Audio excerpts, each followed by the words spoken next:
You're watching News 25. Local coverage you can count on. News 25 is brought to you by J.K. Nelson Law, voted best of Pahrump for 4 years. Give them a call, 775-727-9900. News 25 is also brought to you by Gunny's Air Conditioning and Heating. New, service, and repair. Call Gunny's, 775-727-6800.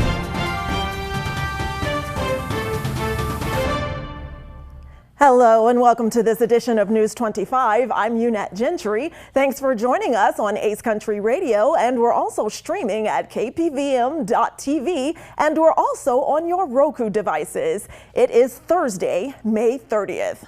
In our top story, an historic verdict. Jurors in the Donald Trump hush money case find the former president guilty on all 34 counts of falsifying records to cover up a sex scandal. This decision marks a significant moment in American history, making Trump the first U.S. president to be declared a felon. This case centers around payments made during the 2016 presidential campaign to silence allegations of extramarital affairs. Prosecutors argued that Trump orchestrated a scheme to conceal these payments, thereby violating campaign finance laws. These charges include multiple instances of falsifying business records, each representing a step in the alleged cover-up. The jury's decision relied heavily on the testimony of Michael Cohen, Trump's former personal attorney and fixer. Cohen provided detailed accounts of the payments and to the efforts to keep those payments hidden, positioning him as a crucial witness for the prosecution.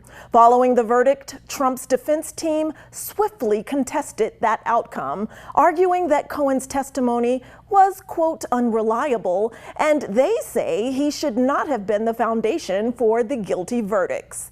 Todd Blanche, Trump's lawyer, argued in court with the jurors that the verdict is, in his opinion, improper and should be tossed out because it relied on Michael Cohen's testimony. The former president, who was consistently maintained his innocence, was released on his own recognizance pending sentencing, which is potentially scheduled for July 11th. That will be 4 days before the scheduled GOP convention. This was a disgrace. This was a rigged trial by a conflicted judge who was corrupt. It's a rigged trial, a disgrace. They wouldn't give us a venue change. We were at 5% or 6% in this district, in this area. This was a rigged, disgraceful trial. But the real verdict is going to be November 5th by the people. And they know what happened here, and everybody knows what happened here. You have a Soros-backed DA, and the whole thing, we didn't do a thing wrong.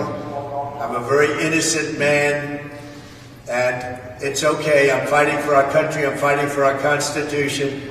Our whole country is being rigged right now. This was done by the Biden administration in order to wound or hurt an opponent, a political opponent. And I think it's just a disgrace. And we'll keep fighting. We'll fight till the end and we'll win. Because our country's gone to hell. We don't have the same country anymore. We have a divided mess. We're a nation in decline, serious decline. Millions and millions of people pouring into our country right now from prisons and from mental institutions, terrorists. And they're taking over our country. We have a country that's in big trouble. But this was a rigged decision right from day one with a conflicted judge who should have never been allowed to try this case, never. And we will fight for our Constitution. This is long from over. Thank you very much. And the nation awaits further developments from this case, as it is the focal point of political discussions about legal accountability and the limits of presidential power. The verdict has ignited a firestorm of reactions across the political spectrum, with supporters and critics of Trump offering sharply contrasting views on the trial's fairness and its broader significance. And turning now to national news about Nevada. Nevada federal judge Larry Hicks passes away after being hit by a vehicle. RJ Camacho reports. Larry Hicks, who's been a federal judge in Nevada for over 20 years, has died after being struck by a vehicle in the afternoon hours of May 29th. Hicks was a pedestrian who was struck at an intersection. He was taken to a hospital where he was pronounced dead, according to Reno police. According to reports, impairment doesn't seem to be a factor in this accident, and the driver is cooperating with authorities. Chris Hicks, the current Washoe County District Attorney and son of Larry Hicks, released a statement regarding his death that read, "Judge Larry Hicks was a deeply admired lawyer and judge, a devoted friend, mentor, and a committed servant to the administration of justice. To us, he was first and foremost a man who put nothing before family. He was a hero in all manners, a loving husband of nearly 59 years, a doting dad, an adoring papa and brother. His loss is beyond comprehension." Born in Evanston, Illinois, Hicks graduated from the University of Nevada, Reno and the University of Colorado School of Law. He became a prosecutor in Reno back in 1968 and was elected as Washoe County's district attorney in 1975 until 1979. In 79, Hicks was nominated to the U.S. District Court for Nevada in 2001 by President George W. Bush and was sworn in shortly after the events of 9/11. He would continue to hear cases after assuming a senior judge status in 2012. In 2020, he was awarded the Presidential Award by the State Bar of Nevada. In memory of Larry Hicks, flags will be flown at half-staff over Nevada's federal courthouses. And don't grab that remote. News 25 will be right back with much more national and international news.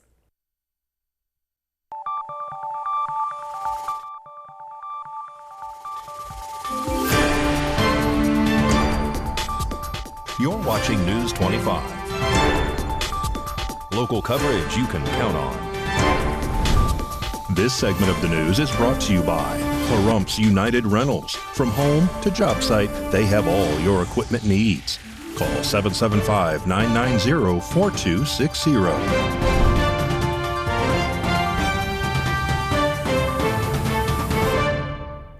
Welcome back to News 25. Turning back now to local news, a 19-year-old is arrested in Las Vegas due to accusations of firing a gun in a park and endangering those around him.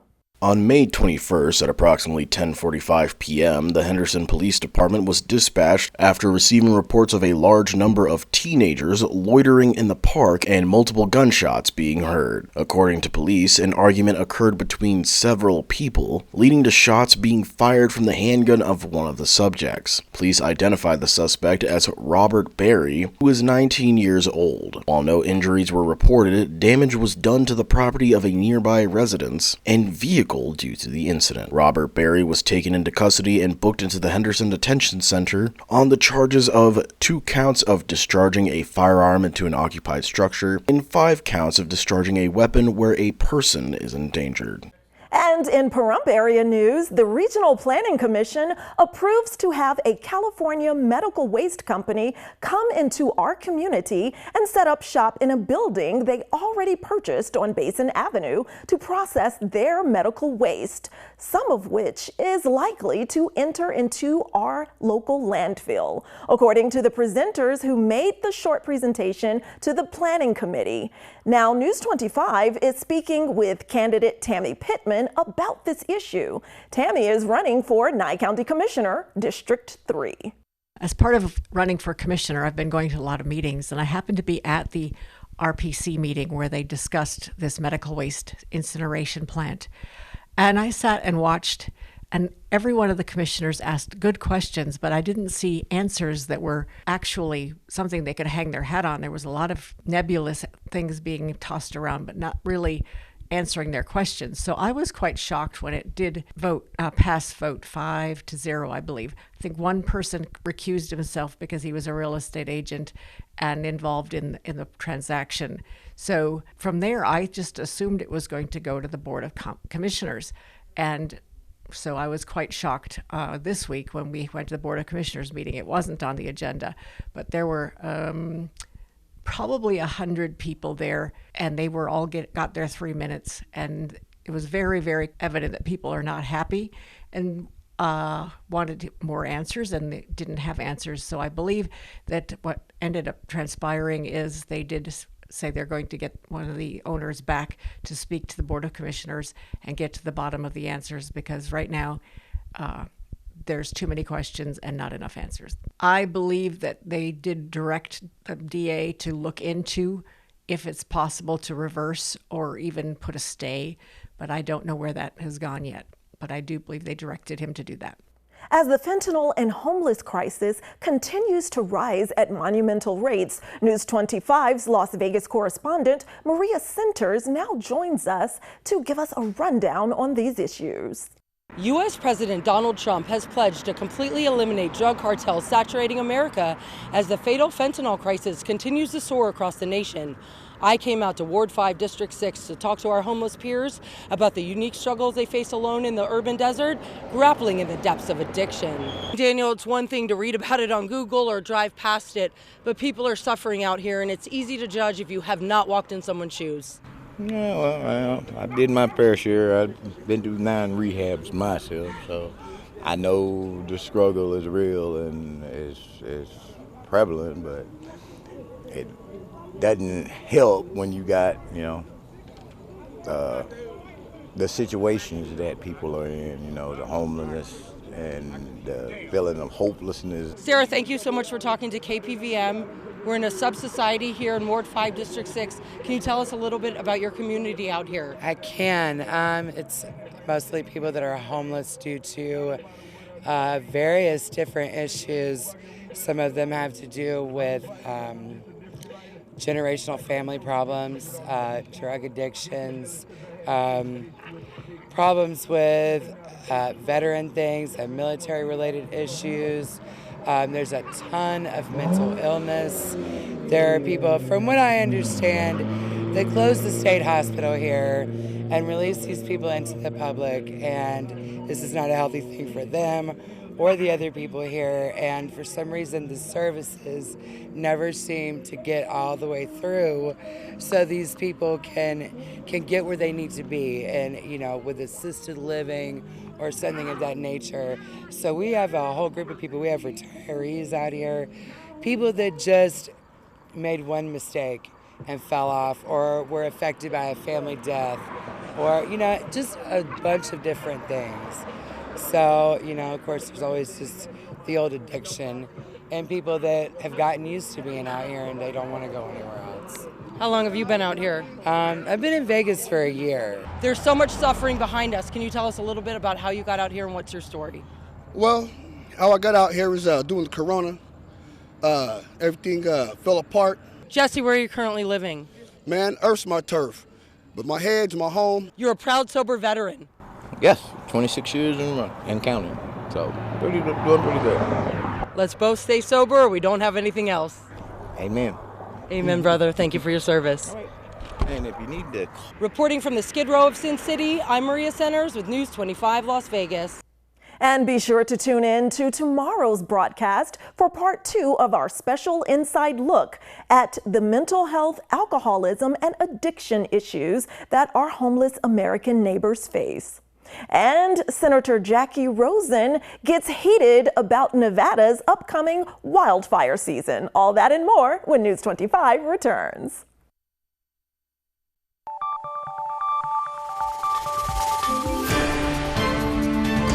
You're watching News 25. Local coverage you can count on. News 25 is brought to you by Mountain West Lawyers, Injury Attorneys, 727-9500. Welcome back. Well, Senator Jackie Rosen visits the National Weather Station in Reno to discuss supporting local communities ahead of our wildfire season. U.S. Senator Jackie Rosen recently visited the National Weather Station in Reno in order to discuss how to support local communities ahead of wildfire season this year. During this discussion, they highlighted the ways local, state, and federal entities work together to respond to extreme weather events as northern Nevada faces floods, snowstorms, fires, high winds, and extreme heat. Senator Rosen spoke on the matter, stating that Nevada is facing more frequent extreme weather events like floods and wildfires as a result of the climate crisis. The work the National Weather Service in Reno is doing in partnership with local governments and research institutions to monitor extreme weather and keep Nevadans informed is critical for the safety of our communities. Senator Rosen added that she'll keep working across the aisle in order to secure federal resources that Nevada needs to deal with extreme weather and climate change. Well, do your lights flicker in your home and sometimes die?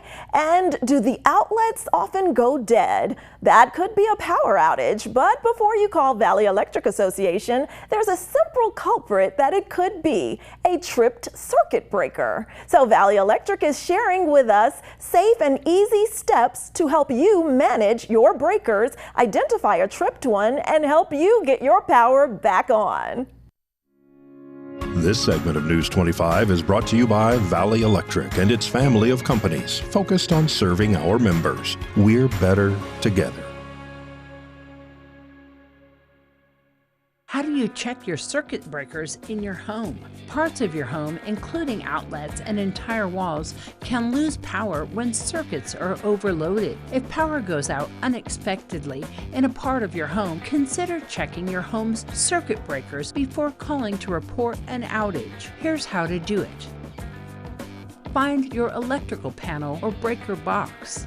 Inside, you'll see black switches. These are circuit breakers. If a circuit breaker is tripped, it may appear to be in the same position as the others, but it won't be fully in the on position. The switch will feel a little loose when you wiggle it. Find the affected breaker and flip it to the off position. If you don't think that there is an electrical overload, try flipping the breaker back to the on position. If the breaker trips again and you do suspect an electrical overload, unplug any appliances or other items in the area not receiving power. Then flip the breaker back to the on position. Wait a few seconds, then slowly begin plugging in and turning on the equipment to determine which item is causing the overload. If the circuit trips again when an item is plugged in, that item is causing the overload. Try moving it to a different outlet in your home. If the circuit continues to trip or if it won't flip to the on position, stop trying to reset the breaker. There may be a problem with that circuit or the breaker itself. If that's the case, you'll need to contact a qualified electrician immediately. If you have any questions, contact Valley Electric Association at 775-727-5312.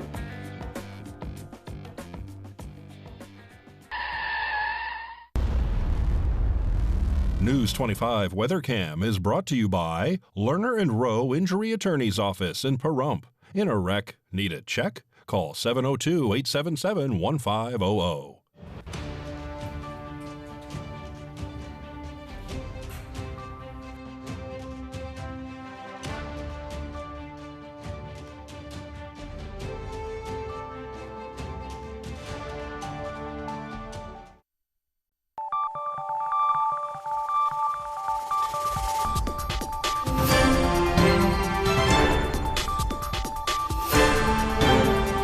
Tonight's weather is brought to you by Pahrump's Bill Hochstedler, Republican candidate for State Senate District 19, endorsed by the Nye County GOP.